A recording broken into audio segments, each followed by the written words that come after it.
til dig, Kotter Meri. Du har solgt hash, siden du var 15, siger du, men du er altså i modsætning til de bagmænd, vi hører om i indslaget, aldrig blevet tiltalt eller dømt for at sælge hash. Hvor nemt er det? Det er pissenemt. Men hvor får du dit stof fra? Nu hører vi jo i indslaget, at bagmændene de bliver taget af politiet. Jamen altså, jeg ved ikke, hvor de tager deres bagmænd hen, og jeg ved ikke noget som helst om bagmænd. Jeg ved bare, at i Danmark, der har vi et sted, som er kendt i hele verden for at være et af verdens største hashmarkeder, og ligesom alle andre bevæger jeg mig ud på Christiania, finder en sympatisk person, jeg godt kan lide, som har et godt tilbud, køber, hvad han har på bordet, og så går jeg min vej igen. Og hvem sælger du det så til, Kotter Meri?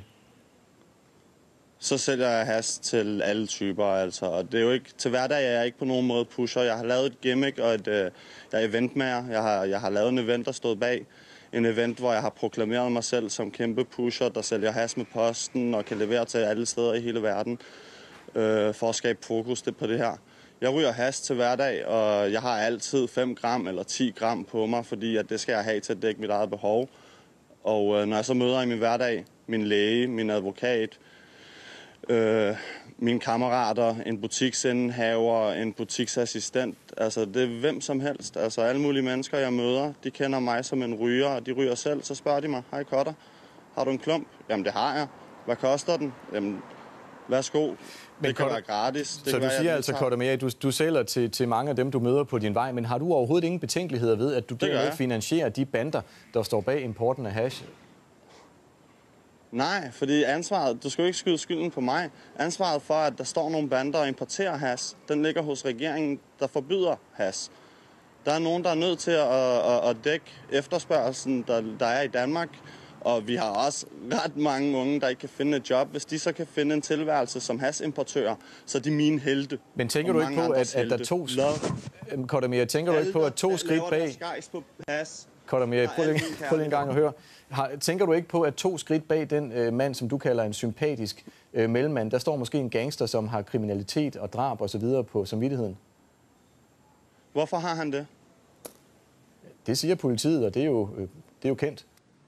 Men det kan han jo have.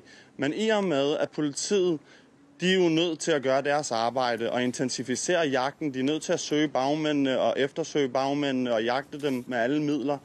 Så er det jo klart, at en fyr, det kan jo være startet med, jeg ved, vi ikke har meget tid, men der er en fyr, der startede med, han vågner ikke har nogen penge. Han går ud på staden, køber en klump, laver nogle penge. På et tidspunkt, så er han nødt til at tage nogle flere forbehold, og dermed begynder hans kriminelle levebane, hvor han bliver introduceret for, at han er nødt til at have vagter, han er nødt til at have sikkerhed, han er nødt til at have gemmesteder. Kotter Meri, det bliver en lang fortælling, du kommer med nu. Jeg bliver nødt til at stille dig det sidste spørgsmål, som jeg også anser for at være vigtigt. Hvad vil du sige til de forældre, der nu sidder derude og har lyst til at kaste et eller andet tungt mod skærmen, fordi de mener, at du måske har ødelagt deres børns fremtid, fordi de ryger hash? Giv mig ikke skylden for fucked up børn. I røg selv hash en gang. I ryger selv til julefrokoster og firmafester. I skal lade jeres børn have deres ungdom. Om de ryger hash, sniffer kokain eller kun drikker bajer. Det skal være op til dem. Det er deres valg. I skal guide dem, være diplomatiske, skabe en husfred. Og I skal ikke give mig skylden for, at det ikke kan lade sig gøre hjemme i jeres hjem. Kotter Meri direkte med, som vi kan se fra... Men det kan det i Amalies hjem. Kotter Meri direkte med fra gaden i København, som vi kan se.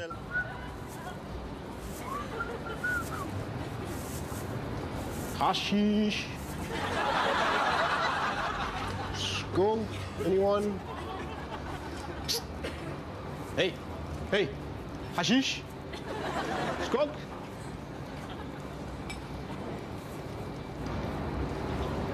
Kokain. Ecstasy. Skunk. Blå Afghan.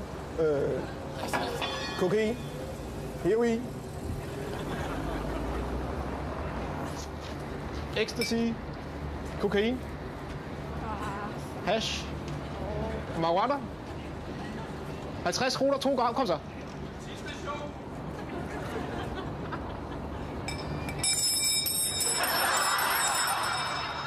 Kokain. Heroin. Blå Afghan.